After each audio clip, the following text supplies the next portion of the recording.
सांगली दिनांक 11 सांगली विधानसभा मतदारसंघातील भारतीय जनता पक्ष महायुतीचे उमेदवार सुधीरदादा गाडगीळ यांना महाराष्ट्र राज्य वडार समाज संघाच्या सांगली शाखेतर्फे पाठिंबा जाहीर करण्यात आला आहे।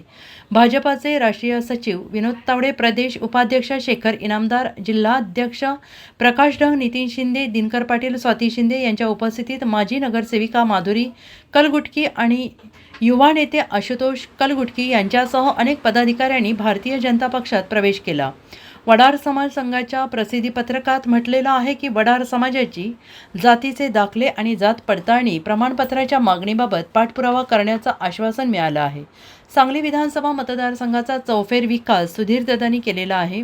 वडार समाजाच्या मागण्या आणि प्रश्न यांचा पाठपुरावा सुद्धा आमदार सुधीरदादा करतील याची आम्हाला खात्री असल्याने आम्ही त्यांना पाठिंबा जाहीर करत आहोत। विनोद तावडे यांनी या सर्व पदाधिकारी आणि कार्यकर्त्यांचे भारतीय जनता पक्षात स्वागत केले।